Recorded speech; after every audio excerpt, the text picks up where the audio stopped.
Hi family, this is Daily Hustle GH. In this episode we are at another spot where one young man is doing very well. He has one of the biggest and cleanest and exclusive classic barbering salons, as you can see it there. That is Big Time Barbering Salon. Big Time Barbering Salon, as you can see there.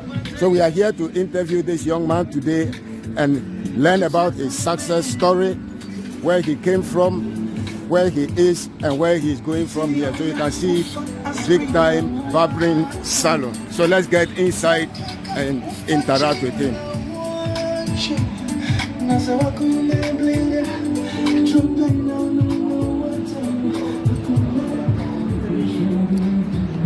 So there you are, we are in Big Time Barbering Salon. So you can see the environment, you can see that it's not like any ordinary barbering salon in town. You can see this one is classic, it's for big boys in town.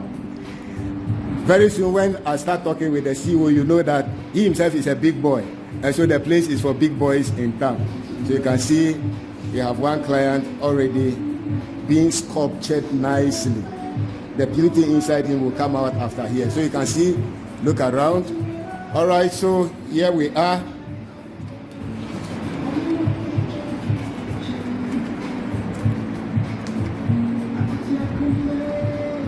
All right, so here we are.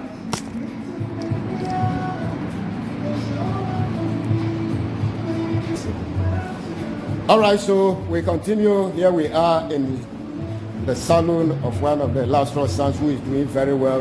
Like I told you, Daily Hustle GH, we are for education, information, inspiration, and challenging young men who want to be idle and give excuses. There are no jobs and nothing to be done. But some of them have broken through that limitation. They are doing well, not only for themselves, they give job opportunity for others. So this morning we are here to interact with him. He will tell us his story, where he is coming from, and how far he has come, and how far he is going from here. So you are welcome, sir. Tell us your name, who you are.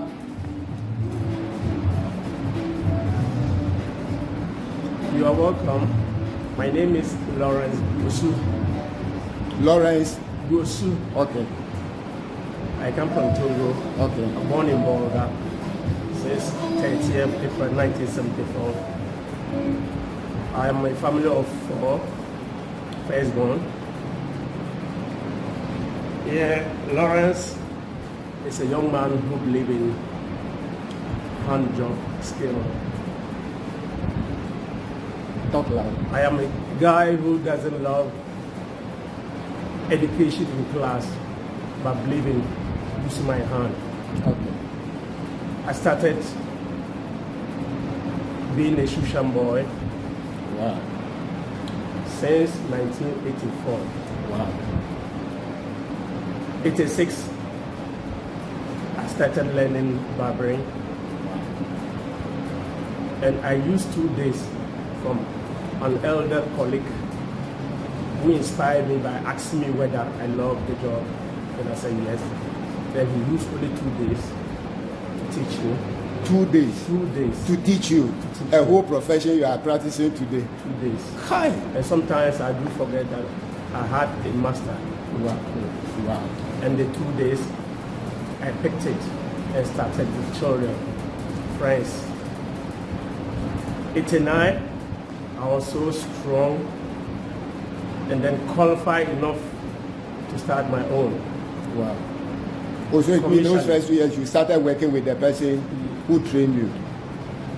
He just taught me without a shop. Oh, okay. There was an area. So he himself didn't have a shop? He didn't have a shop. And wow. Still, he's not a barber. He was just doing it for free. Oh, so he wasn't like a professional barber. Oh, wow, barber. I see. So now he's roaming. Wow. So you mean as in roaming, doing nothing? He's still not a barber, but I have used the 2 days to acquire the skills, and since then, I am a barber who believes in myself. Wow. So, from the children, I believe that I was so qualified not to open a salon. So I started 89 by putting up a zana mat. A very successful story that I'm going to give because it is something unbelievable. I started with 4 blocks as a chair. Blocks? 4 blocks. As in block they used to build the house? Yes. As I your didn't have chair? a chair. I started with 4 blocks. That's right. With zana mat covered around. Wow. It was something that I love it. People will come in for me to barber them, and when it's raining, we'll get out of it somewhere. Wow. Gradually, 92, I went back to school, Baltic. Okay. And one of my oldest customers that I cherish and salute is Ernesto Gulu. Wow. I started with him seriously in 92. Okay. Till now, he's still my best customer. Wow. So gradually, I came to a kiosk and I had opportunity to represent Upper East Barbers Association in an international seminar as a trainee. Wow. So the first year, I went around Mercy and I looked at the salons there and decided that no, since I don't like classroom education, I have to take it seriously. And I came back, I combed around and realized that I have to wake up as a senior to put up something that will let others look at it to be like, I'll be like a role model to them. Because it is something that it was like, people weren't actually seeing it to be something important. And it was like a stigma to when you barber people and you don't wash your hands well, you don't clean up yourself, get closer to people and say, no, this is a dirty job. It is something that can actually give you disease. You know what I like about you? Your dressing. Because I go around a lot of barbering shops and then you see the guy dressed shabbily, so you not even like the profession. But the first time I came here for you to barber, I said, wow, this place should be for big guys in town. And I look at the guy himself, the way he was dressed, and up to today, that's the way you can see the way he is dressed. Look at him, explicitly dressed in a 3-piece suit. Wow, I like it. Kudos for that. Thank you, sir. So, the second year I represented the regime, then I realized that it is something that I have to actually upgrade myself. Since I don't like classroom education, that we can also catch up. As they always say, we will bridge the gap between the South and the North. Let me do that something that when the Southerners come, they will know that actually we also love something quality. Well, by the way, I salute my uncle, Pastor Eastwood. I started following him since 91, and I realized that he's somebody who has that quality eye. So when he put up the Fountain Gate Church, I admired it and I said, fine, I'm also going to be on top of the barbers. And even if I don't have properties, but where I work and get my daily bread, I'll make sure it is more beautiful. So I also said, let me beautify Bolga. I'm putting up a barbering salon that people will come and say, wow. So I came up with this design. I realized that the country, most salons are not tiled. And in my room, it's not tiled, but at my workplace, I decided I will tile it and design it very beautiful. So when you come, you know that where I sleep may be beautiful than that. And every 8 hours when you come out, you don't go back home. People visit you at your work site, especially our job. So it must look very beautiful for them to respect you. But putting on the suit all the time, I realized that my colleagues who are doctors and accountants, they wear that to their office, which, forgive me or permit me to say this, the offices are not their own offices, which they wear. So if I own my own office, why can't I also put it on? Wow. At least to brand myself when you come to barber and you see me look gentle, you should truly believe that I love my job. And that is why I do put on this to make sure that I make myself happy. Wow, so that's very, very interesting story. So now looking at the barbering job, what have been some of your challenges when you were starting? Well, it was something very difficult because we didn't have the tools here and we had to go our own way. I started with the comb with blade and scissors. It wasn't easy. During Harmattan, the blade is difficult to cut. Yeah, the hair becomes very hard at that time. Yeah. And we have to still scratch that way. Yeah. Gradually, when I visited Kumasi, I saw that no, there are machines and other things that we need to. So I started slowly. Everything you have to start from a step. So I started slowly. And you can see my machines. I love more. I love to live by. So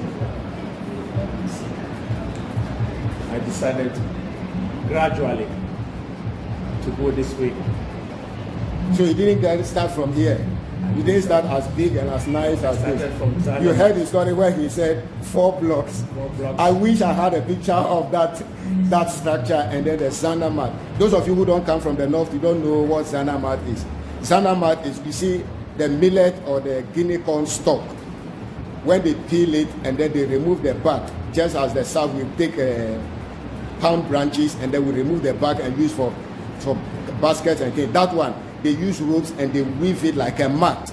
That is what we refer to as the zana mat. So it's not like some imported mat from somewhere. It's a locally woven mat which you can use to make a fence around. They can't give you shelter that will protect you from rain, etc. So he told you that when rain is coming, they have to scatter and go and hide somewhere until the rain ends and then they come back. So that's the humble beginning of the story. Young man somewhere, maybe you visit a salon like this, you say, wow, I want to have a salon like this. And you want to start from where he is right now. It doesn't work like that. He told you he started with a blade and comb and scissors, manual. And then gradually he got introduced to the clippers and then all the equipment that are available. And so how is the business now? How is it? Do you get market? Is it lucrative? Is it something you will encourage a young man to venture into? Yes, it is a very good job. And I encourage the young ones who are coming not to look up to only public office, but to use what God has given them, their brains with their hand, and modernize it. On earth now, anything that you do that is about money. When you do it well, you get money. I like that statement. When you do it well, you get money. So the packaging and the value addition. Thank you. You have patience. You tell yourself that with God you surely get there. So far as you get money every blessed day, you tell yourself you surely wake up and get the sky. So I would want to encourage all the young ones. Well, don't look at whatever I don't have, but look at the job that I do perfectly. I make it in a day. And don't look at how much I save. Look at how much you also come to save. It's not about properties, but the vision. I may start and don't have mansions, and you come and you complete it. You come to get the mansion that I should have gotten. So somebody will always give you the start, and you get the encouragement, and you climb from there. So I would say it is a sacrifice by putting more light into the sector of barbering in the region for others to take over from them. So don't look at me now. If I did it and I didn't have mansions, you can come and you modernize it and you get more than mansions. Like I want to say here, using Pastor Eastwood is something that I would say is a blessing because other pastors came, they preached, they didn't get to that level. Eastwood came as a young man by then, and today he's a father and he has gotten there. Regardless of whatever he may say for one to feel offended, but he has actually set that pace for other young pastors to come. So I salute you, Uncle Eastwood. I am your son, but sometimes others see me to be criticizing you. I use you as a pillar. Forgive me if you hear of me ever criticizing you, but you are my pillar. So let me ask this question. Do you have any young people working with you here, or you work alone? Yeah, I have young guys who work with me. My own son was the one cutting over there. Okay. And my colleague who is a six. Yeah. So I've trained a lot of guys to have their own sons. okay, so that's what the next question I was coming to, whether you also train and maybe a young person is interested and then they want to also come and learn. Even though you may not use 2 days to teach it and they may not be able to use 2 days to pick it up. But you train, maybe a young man or a young lady is interested and then they want to come for you to train. Do you accept young people to train them? Yes, sir. We accept. We do train young ones. We have trained many of them who have gone out actually to open their own shops. And they are now your competitors. So they take away some of your clients from you if they are doing well. Well, they go to get their own customers. Okay. But my customers, I believe that with the matured ones, they understand the job. Okay. I always say I will never let my guy be on top of me. Okay. Not by my power, but with the way I love it, the passion that I have. If you go and you don't have same passion, you may not get there because you have to sacrifice. Okay. So how long does it take to train somebody? If I enroll now as an apprentice, how long will you take this? A mature person with good brains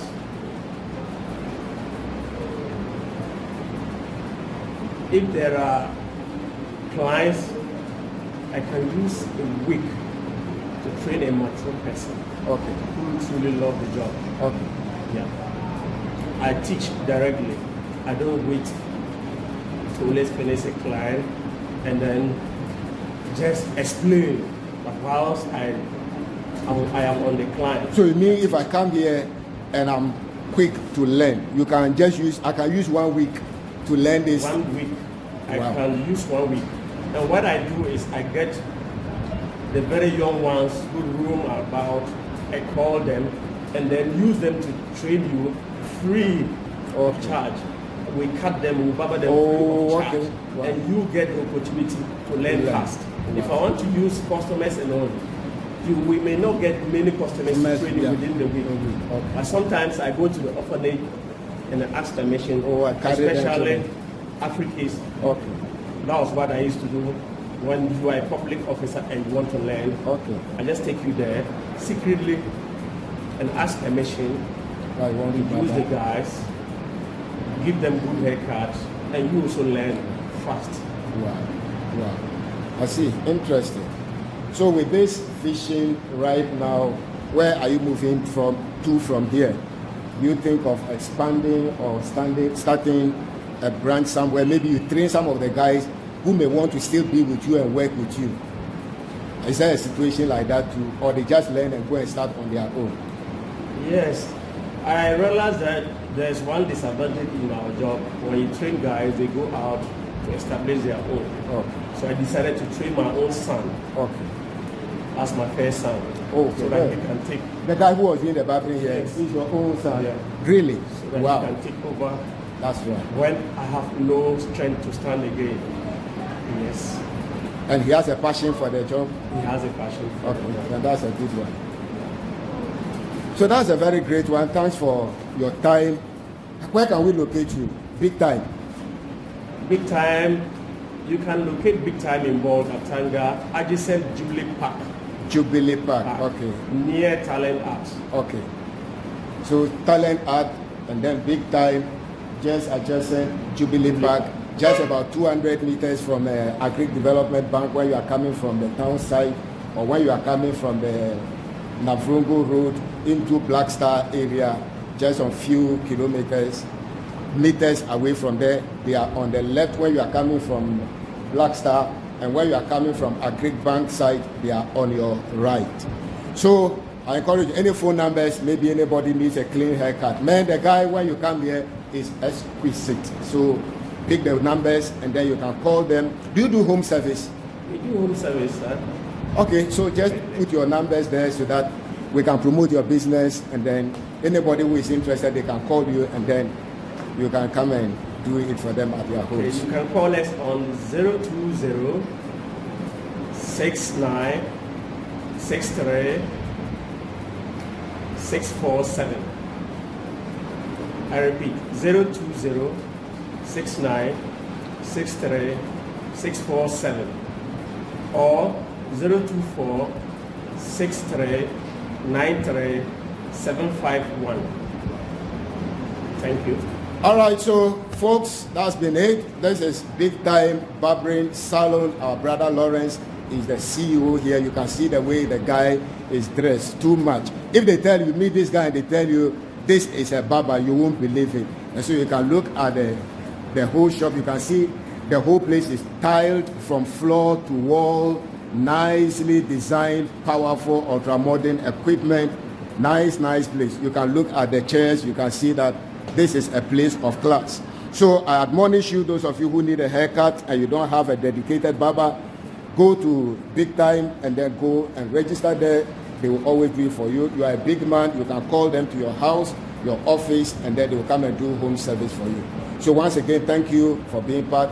And then we encourage you to subscribe to the channel. Young man, learn, acquire a skill. He told you he's not a person who is enthused with classroom education. He believes in hands training, skills education. There are many of us like that. If you are like that, learn a skill. Even if you have a academic knowledge, learn a skill for side hustle. These days things are hard, so you need multiple sources of income. So you can do this. There is a guy, the guy who barbers me, he's a teacher. So he closes from class and then in the evening he comes to do his barber. So those are the kind of things we are looking at. Young man, don't give excuse that there are no jobs. You can learn. Even if you are a worker, come here. He says 1 week, 2 weeks, he can train you and you can have a side hustle. We thank you for this episode. We'll see you in our next episode.